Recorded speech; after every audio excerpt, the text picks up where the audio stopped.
Fala família, Jesus Coffee, como é que vocês estão? Que alegria! Mais um domingo nosso de cear, de sentar à mesa do Senhor, onde nós estamos reunidos nas nossas casas, cara. Que alegria a gente poder estar aqui olhando um no rosto do outro, sentando um no sofá do outro, podendo partir o pão e poder viver o que a palavra diz, né? De se alegrar com os que se alegram e de chorar com os que choram, e de poder ter comunhão e conhecer ainda mais um ao outro, poder conhecer a Cristo através da vida do outro. Isso é maravilhoso. Eu espero que em cada casa a presença de Deus esteja sendo manifestada nesse dia e que a gente possa ser marcado pelo Senhor através do corpo dele. E olha, nós estamos muito felizes porque hoje é o último dia da nossa série Excelências de Cristo. E como a gente aprendeu nessa série. Meu Deus, eu fui muito abençoado nessa série, porque nós estamos mergulhando ou mergulhados em conhecer quem é Cristo, o autor e consumador da nossa fé. E deixa eu te falar o que já rolou. Nós cremos que Cristo ele pré-existe. Primeiro dia a gente falou da pré-existência, ou seja, antes de tudo ser criado, ele já existia. Ele era, ele é e ele sempre será. Ele é o Criador de todas as coisas. Gente, Cristo é aquele que, através dele, tudo foi criado. Tudo subsiste nele. Olha de quem nós estamos falando. Aí no segundo domingo, nós declaramos o seguinte: nós cremos na encarnação de Cristo. É isso mesmo. Esse Criador de todas as coisas decidiu entrar na sua criação, entrar na história e se revelar a nós. E a gente, juntos aqui, meditou sobre a encarnação de Cristo. Na terceira semana, nós falamos, mas esse Cristo morreu. É isso mesmo. Ele entregou a vida e a gente parou para refletir e ver a crucificação de Cristo, a morte que nos salva, que nos perdoa dos pecados, que pagou o preço pelos nossos pecados. E aí, na semana passada, o Tiago pregou e foi declarando: nós cremos na ressurreição de Cristo, na ascensão de Cristo. Nós cremos que Ele está vivo e encarnado. Hoje, presta atenção nisso, há um judeu de 33 anos sentado no trono, governando todo o universo. E hoje é o último domingo. E hoje nós vamos falar sobre o quê? A volta de Cristo. É isso mesmo, a volta de Cristo. Abre comigo Atos, capítulo de número 1. Atos, capítulo de número 1. E nós vamos ler a partir do verso de número 9. Atos 1, 9. Você pegou seu café? Pega o seu cafezinho aí. Pode ser chá também, tá bom? Pode ser chá se você é mais chique, assim, sabe? Pega sua água, pega água, já fica preparado aí. Sinta-se em casa, tá? Sinta-se em casa nesse dia maravilhoso. Olha só, Atos, capítulo número 1, verso de número 9. Verso de número 9. Então, Jesus, ressuscitado, aparece para os discípulos, fica com eles nesse último discipulado, pregando para eles sobre o reino, antes de ele ser assunto aos céus. E olha o que diz o verso de número 9, Atos 1, 9. E quando dizia isso, Jesus, vendo eles, foi elevado às alturas. Então Jesus começa a ser elevado às alturas.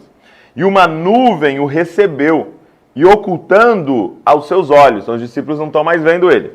E estando com os olhos fitos no céu, enquanto ele subia, eis que junto deles se puseram dois homens vestidos de branco, os quais lhes disseram, então presta atenção, Jesus é assunto aos céus, ele some nas nuvens e de repente eles estão lá olhando para o céu, todo mundo com os olhos fixos no céu, já começando a bater aquela saudade. De repente vem dois homens de branco, dois anjos, ok? E eles dizem assim, homens galileus, por que estáis olhando para o céu? Esse Jesus que dentre vós foi recebido em cima no céu, há de vir, assim como para o céu o viste ir. Deixa eu ler para você na NAA. Olha como eles dizem. Homens da Galileia, por que vocês estão olhando para as alturas? Esse Jesus que foi levado do meio de vocês para o céu, virá do modo como vocês o viram subir. Deixa eu falar uma coisa para você. A volta de Jesus é uma promessa. Assim como eu creio que eu sou salvo, porque ele disse, né? Você é salvo pela graça, mediante a fé. Assim como a palavra diz, e eu creio. Assim como eu creio na cura, assim como eu creio em cada uma das promessas, há uma promessa aqui. Jesus vai voltar. Ele vai voltar e vai governar sobre toda a terra. Gente, todas as nações irão até Jerusalém. Todos os reis, né, na nossa linguagem, presidentes, irão para Jerusalém para aprender como que governa as nações. Ele irá voltar e vai governar todas as nações, colocando tudo em ordem. É uma promessa. Agora, entenda uma coisa. Não é uma promessa de, eu acredito que Jesus vai voltar. Eu não acredito muito que Jesus vai voltar. Eu acredito que vai ser assim, eu acredito que vai ser assado. Não é só um assunto para que a gente tenha discussões à mesa e que a gente tenha discussões online. Não. Deixa eu te dizer uma coisa, cara. Crer na volta de Jesus, crer verdadeiramente na volta de Jesus, molda o nosso estilo de vida. Crer na volta de Jesus molda o nosso estilo de vida. Alguém que crê na volta de Jesus vai ter um estilo de vida completamente diferente de alguém que não crê na volta de Jesus. Isso tem que mexer com a forma que a gente está vivendo. Deixa eu dar um exemplo. Imagina que eu digo assim para você, olha, você vai morar nos Estados Unidos, ok? Vou mandar você lá para os Estados Unidos. E você vai trabalhar lá, tá bom? Beleza. E aí você me pergunta, tá, mas quanto tempo eu fico lá? Você vai ficar lá 5 anos, tá? E depois você volta para o Brasil e passa os próximos 50 anos da sua vida aqui no Brasil, ok? Então você vai ficar lá nos Estados Unidos 5 anos e o resto da sua vida, os próximos 50, você vai passar aqui no Brasil. Mas você vai trabalhar lá, você vai ter um bom salário lá nesses 5 anos. E aí você vai. Deixa eu te fazer uma pergunta. O que você faria nesses 5 anos? Você pegaria o seu salário e compraria uma casa nos Estados Unidos? Lá onde você nunca mais vai voltar? Você pegaria o seu salário e compraria o carro mais caro que você pudesse lá nos Estados Unidos? Você pegaria o seu salário e investiria tudo no lugar onde você vai passar os próximos 5 anos? Ou você pegaria o que você está recebendo lá e enviaria para o lugar que você vai passar o resto da sua vida? Aonde você colocaria todo o seu investimento? O que nós estamos dizendo aqui é que essa era, esse sistema, esse mundo, no sentido de organização das coisas, vai passar, vai acabar. E o reino de Deus está por vir em sua plenitude. E nós vamos viver eternamente com esse novo rei que vai chegar. Minha pergunta é, por que você está investindo tudo no lugar onde você vai passar mais alguns anos e você não está investindo tudo aonde você diz crer que vai passar a eternidade? O melhor exemplo para mim, para ilustrar isso, é a vida de Noé. Gente, pensa comigo, Noé recebe mais ou menos essa informação que a gente está recebendo. Ei, tudo que você está vendo vai acabar e eu vou fazer tudo novo. Noé recebe essa revelação, Deus fala com o seu amigo Noé, eu vou destruir, eu estou vindo com juízo. Só que eu quero salvar Noé. Então Noé faz o seguinte, constrói para mim uma arca que vai passar, que vai suportar essa ira e vai passar para a próxima era. Vai passar pelo meu juízo. Ok? E é uma arca de salvação. Constrói ela grande o suficiente para os animais, mas também grande o suficiente para todo aquele que crê nessa mensagem. E aí eu te faço uma pergunta. Noé sabia que tudo o que ele estava vendo ia passar e que algo novo seria feito. Deixa eu fazer uma pergunta. Você acha que Noé continuou comprando terrenos? Meu irmão, ele ia herdar a terra inteira. Você acha que Noé continuou preocupado com as coisas daqui? Você acha que Noé continuou preocupado se ele estava completamente na moda e tal? Não. Deixa eu fazer uma pergunta. Você acha que Noé continuou juntando dinheiro? A resposta é sim. Ele continuou juntando dinheiro. Você acha que Noé continuou trabalhando que nem um maluco? A resposta é sim. Ele continuou trabalhando que nem um maluco. Minha pergunta é, para quê? Aonde ia o dinheiro de Noé? Aonde ia o esforço de Noé? Aonde ia o tempo de Noé? Aonde ia o trabalho de Noé? O trabalho, o tempo, o esforço de Noé era pensando naquilo que estava por vir, porque ele sabia que era só questão de tempo, dessa promessa ser cumprida. Muda completamente o estilo de vida, a ponto de as pessoas da época de Noé considerá-lo um maluco. Por quê? Porque ele cria em uma mensagem. Deixa eu te fazer uma pergunta, você crê nessa verdade, nessa promessa? Jesus vai voltar. Então, se você crê nisso, tem duas coisas principais que eu queria mostrar e pensar com você. Abre comigo Mateus 24. Mateus, capítulo de número 24. Volta lá um pouquinho se você estava em Atos. Mateus 24, gente, é o texto escatológico, né? É o texto que Jesus fala sobre o seu retorno. Porque os discípulos estão perguntando. Olha Mateus 24, verso 3. Jesus estava sentado no Monte das Oliveiras, quando os discípulos se aproximaram dele em particular e lhe pediram: diga-nos, quando essas coisas vão acontecer? E que sinal haverá da sua vinda e do fim dos tempos? Olha que pergunta maravilhosa. Qual que é o sinal do seu retorno, Jesus? Como é que eu sei que você está voltando? Tá? Então ele vai falar dos sinais. Ele diz assim, ó, Jesus respondeu: tenham cuidado para que ninguém os engane, porque muitos virão em meu nome dizendo eu sou o Cristo, e enganarão a muitos. E vocês ouvirão falar de guerras, rumores de guerras. Fiquem atentos e não se assustem, porque é necessário que isso aconteça, mas ainda não é o fim.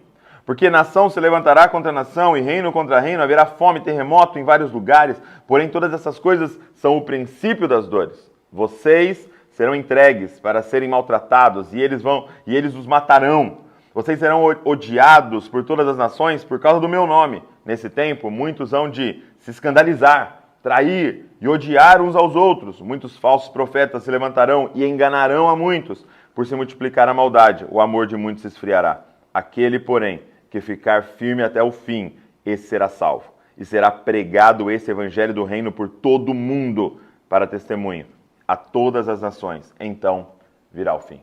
Gente, presta atenção no que eu vou te falar. Aqui eu quero te mostrar dois sinais do fim dos tempos, ok? Dois sinais do fim dos tempos que molda o nosso estilo de vida, duas formas de estilo de vida que a gente tem que ter para o fim dos tempos, para a volta de Jesus. Quando a gente olha para esse texto, a gente tem a tendência a focar no verso de número 7, por exemplo. Porque nação se levantará contra nação, reino contra reino, haverá fome, terremoto em vários lugares. A gente olha para isso e a gente olha para esses sinais, que são aqueles sinais que não tem como a gente fazer nada. Tem como você fazer alguma coisa? Fala assim, não, eu vou parar terremoto. Presta atenção, eu vou fazer um negócio, não vai mais ter guerra entre as nações. Isso aqui ele está dizendo, é o que vai acontecer, não tem nada que vocês possam fazer. E a gente ignora o que está aqui para nos apresentar, que nos aponta para um estilo de vida. Quais são eles? Primeiro sinal, que é muito claro. Sempre que vai se falar de fim dos tempos, ele vai aparecer engano. Ei, olha como ele começa. Jesus respondeu, tenham cuidado. Do quê? Dos terremotos, das guerras? Não, para que ninguém os engane. Porque muitos virão em meu nome, dizendo, eu sou o Cristo, e enganarão a muitos. Ei, vai enganar quantos? Muitos. Meu amado, minha amada, será que eu e você vamos estar nesse pacote dos muitos enganados? Será que eu e você vamos estar nesse meio dos muitos enganados? Gente, nós podemos falar sobre, e é gostoso, eu gosto também de falar sobre especulações, sobre o fim dos tempos, e será que o anticristo vem dali, vem de cá e tal, mas isso acaba quase que sendo secundário no seguinte sentido, a questão principal é que tudo vai vir para nos enganar, e agora a minha pergunta é como é que a gente vai se blindar sobre esse sinal do fim dos tempos, o engano, que já está acontecendo. Quantos falsos cristos estão sendo pregados? Quantos falsos evangelhos estão sendo pregados? E talvez nós estamos caindo nessa. Por quê? Engano. Gente, tem um irmão da nossa comunidade aqui, gente, que parece muito comigo. De verdade. De verdade, assim. Porque assim, todo mundo fala, o barbudo ali de óculos, fala que parece comigo. Esse aqui parece comigo. Eu vou até pedir pra galera colocar uma foto para vocês verem. Dá uma olhada nisso, gente. Às vezes, assim, quando eu olho de relance, até eu tô pensando que sou eu ali. Parece muito comigo. A ponto de, presta atenção na palavra, enganar alguns. Não que ele enganou ninguém, né? Algumas pessoas ficaram enganadas. Uma pessoa chegou pra mim e falou, cara, eu vi ele de longe e eu fiquei dando tchau pra você. E com certeza ele ficou até sem saber, né, se era pra ele ou não. Agora deixa eu te fazer uma pergunta. Imagina que ele entre lá na minha casa, tá? Um dia ele vai lá, entra na minha casa. Deixa eu te fazer uma pergunta. Você acha que ele seria capaz de enganar a Val? Você acha que ele seria capaz de enganar a Luísa, o Davi? E a resposta é clara: não. Não. Por quê? Porque a Val conhece cada curvinha, cada cabelo da minha barba, e a Val sabe o meu tom de voz. A Val sabe o meu estilo. A Val sabe como eu penso. Não é possível enganar a Val no telefone. Não é possível enganar meus filhos. Por quê? Porque eles me conhecem. Eles não veem uma foto minha. Eles não sabem de um vídeo meu. Eles não ouviram falar de mim. Eles me conhecem. Eles conhecem o meu coração. Eles conhecem a forma que eu falo. Eles conhecem a piada que sai da minha boca. Eles conhecem o que eu falaria e o que eu não falaria. Eles sabem o que eu faço e o que eu não faço. Eles me conhecem. Gente, só vai ser enganado quem não conhece o Senhor. Conhece. Mas, de novo, eu não estou falando sobre ler um livro, porque talvez alguém que lê um livro do Jesus Cop pode se enganar ao ver o nosso irmão. Mas alguém que passa tempo comigo não teria como ser enganado. Só estou usando essa ilustração para fazer uma pergunta para você. Você conhece o Senhor? Você está blindado para esse sinal do fim dos tempos, a volta de Jesus, o engano? Sabe, é muito forte para mim. Mateus 7, 22, que ali dentro do Sermão da Montanha. Olha o que Jesus diz. Muitos naquele dia vão me dizer, aquele dia, do encontro com Jesus, no retorno dele: Senhor, Senhor, nós não profetizamos em seu nome não expulsamos demônios, em seu nome não fizemos muito milagres. Gente, olha a lista, gente. Gente, presta atenção, profetizar. Tem coisa mais maravilhosa que abrir a boca e falar uma profecia para a vida de alguém. Olha isso aqui, em teu nome não expulsamos demônios. Gente, participar da libertação da vida de alguém. Em seu nome não fizemos milagres. Imagina, você orar e alguém ser curado. E aí, Jesus diz assim: então lhes direi claramente, eu nunca conheci vocês. Ele está dizendo, vocês erraram o alvo. Vocês erraram o alvo. Gente, é claro que a gente quer profetizar. Está tendo de segunda-feira a escola ver, para a gente aprender a profetizar. É claro que a gente quer aprender a expulsar demônio. É claro que a gente quer ver milagres. Mas tudo que flui do que primariamente importa. Qual é o grande primeiro mandamento? Ama o Senhor com tudo que você tem. Você precisa conhecê-lo. E olha o que ele vai dizer para esses homens, para essas mulheres. Eu nunca conheci vocês. Presta atenção, gente. O entrar no reino de Deus, o viver no reino de Deus, pode ser comparado a: vem morar na minha casa. Quem que você chama para morar na sua casa? Quem leu todos os livros? Quem fez bem o serviço? Não. Quem te conhece. Quem é amigo seu. Amigo de Deus. Olha o que está escrito em João 15, 3. E a vida eterna é esta, que conheçam a ti, o único Deus verdadeiro, e a Jesus Cristo a quem enviaste. Perdão, João 17, 3. E a vida eterna é esta. Olha isso. A vida eterna é essa. 2 pontos. Que conheçam a ti, o único Deus verdadeiro, e a Jesus Cristo a quem enviaste. Primeiro sinal do retorno de Jesus. Engano. Primeiro antídoto, um estilo de vida de conhecer Jesus. Não tem outro caminho, meu amado. Se você não está todos os dias debruçado sobre a palavra de Deus. Eu não estou falando de livros. Gente, você sabe o quanto a gente ama livros. que está ao redor, né, explicando, ensinando, irmãos experientes, mas estou falando de tempo na palavra de Deus, conhecendo o coração de Deus. Sabe um desafio que eu quero fazer para você? Toda vez que você estiver lendo a Bíblia, pergunta qual é o coração de Deus por trás disso aqui. Qual é o coração de Deus? Para que, como no exemplo, né, da Val, de me conhecer, é que você saiba, ele não faria isso, ele não faz isso. Eu conheço ele. Ele não fala assim, eu conheço ele. Eu conheço o coração dele. Eu estou há anos passando tempo com ele na palavra e na oração. Na oração é você rasgar o seu coração. Falar a verdade, a realidade de como você está, que talvez você não teria coragem de falar para ninguém. Falar os absurdos que você tiver que falar, mas diante do seu Pai e ouvi-lo. Ouvi-lo nesse lugar delicioso de comunhão para qual nós fomos criados. Conhecer a Ele. Agora, qual é o segundo sinal da volta de Jesus? Segundo sinal da volta de Jesus. E aí é muito claro, né? Segundo sinal, no verso número 9, diz assim, olha, Mateus 24, 9. Vocês serão entregues para serem maltratados e eles os matarão. Vocês serão odiados por todas as nações por causa do meu nome.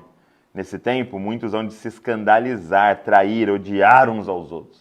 O segundo sinal da volta de Jesus é perseguição. Gente, como isso está se alinhando mais e mais, até mesmo em lugares tão pacíficos como o Brasil. Você já está vendo isso acontecendo de forma mais acentuada nos Estados Unidos, por exemplo, está bem próximo de nós. Você está vendo isso acontecendo de forma muito clara já na Europa e no Oriente Médio, já de forma física, literal. Mas as coisas estão se alinhando para aqueles que continuarem se posicionando na verdade, na palavra, dizendo que, chamando de pecado o que a palavra chama de pecado, chamando de santidade o que a palavra chama de santidade, as coisas estão se alinhando para isso. Perseguição. Aqui ele está dizendo de ser entregue, maltratado, morto. E aqui não está falando de morte espiritual, não, meu irmão. Não está falando de coisas literais. E a pergunta é como é que se prepara para a perseguição? Porque ele vai dizer, aquele que perseverar até o fim vai vencer. Como é que se persevera em meio a uma perseguição? Só tem um jeito. Se na primeira parte só não será enganado quem conhece ao Senhor, a segunda parte só irá resistir até o fim quem ama o Senhor de uma forma muito intensa. Muito intensa. Gente, se um dia eu chegasse para você e falasse, ó, seu filho está doente e ele vai morrer e precisa dar um rim para ele, você daria? Claro que você daria. Você iria para a cirurgia e falaria, pega uma faca, me abre e arranca um órgão, meu. Por quê? Porque é o tanto que você ama.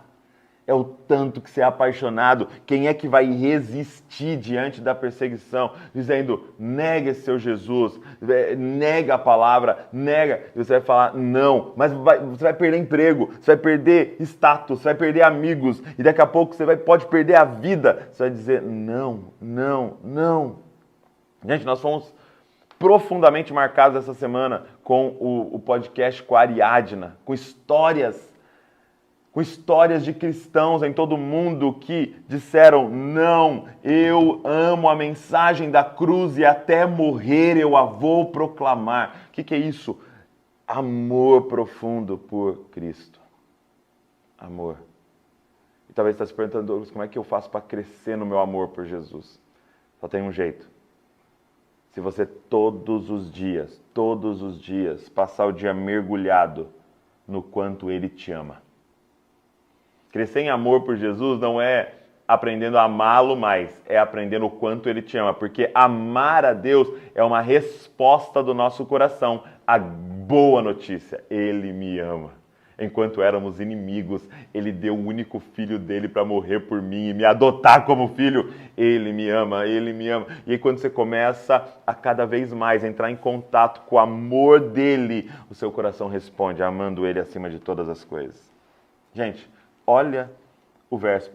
Deixa eu te dar um versículo que você pode ficar uma semana, você pode ficar um mês, você pode ficar a sua vida inteira nele, se você quiser. João 15, 9. João 15, 9, gente, ele é um oceano. de profundidade. Se você quiser ficar nele, você pode ficar nele. Entendendo o amor de Deus por você. Olha isso que Jesus está declarando. Como o Pai me amou, também eu amei vocês. Permaneçam no meu amor. Meu amado, assim, às vezes eu vejo que palavras em português e na nossa linguagem humana não conseguem expressar isso aqui. Porque ele está pegando e dizendo assim, como é que eu falo para eles o quanto eu amo eles? Deixa eu pensar. Lembra no filme lá, né? Pai, eu te amo não sei quantos bilhões, lá a menininha fala, né? Eu te amo não sei quantos bilhões. Ai, que lindo. Ó, meu amor dá a volta no planeta 100 vezes. Esse é o tamanho do meu amor. Aí Deus está aqui, como é que eu falo? Como é que eu falo para eles? Já sei. Como o Pai ama o Filho. Ele está dizendo da Trindade, gente. Ele está falando sobre esse amor eterno. Ele está falando sobre esse ser que não tem início e não tem fim. Que desde a eternidade eles estão nessa relação perfeita, profunda, maravilhosa de amor. Ele está dizendo, deixa eu dizer a intensidade que eu amo você. Ouça o que eu estou dizendo, meu amado. Você que está em casa hoje, entenda a profundidade que Ele nos ama. Assim como o Pai me ama. Eu amo você.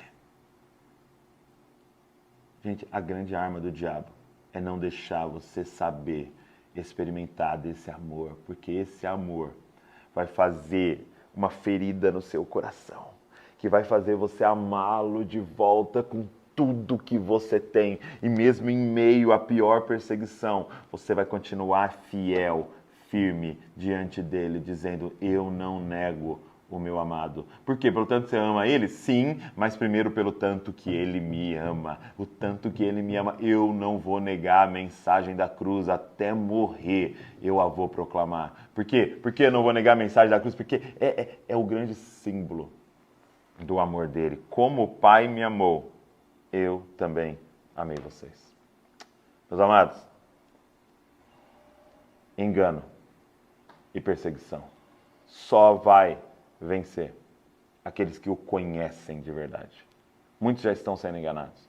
E aqueles que o amam de forma tão profunda que nenhuma perseguição apagará a chama do coração deles. Na verdade, só aumentará mais e mais. Mas deixa eu terminar só para você entender o nível de conhecimento e amor que a igreja do fim terá. Romanos 11:11. Romanos 11:11 diz assim: então eu pergunto, será que eles tropeçaram para que caíssem? Paulo está falando sobre Israel. Pelo fato de Israel não ter aceitado Jesus como Messias. Será que eles tropeçaram para que caíssem? De modo nenhum. Mas pela transgressão deles, a salvação chegou aos gentios, aqueles que não são judeus, para fazer com que os judeus ficassem com ciúmes. Presta atenção. No fim,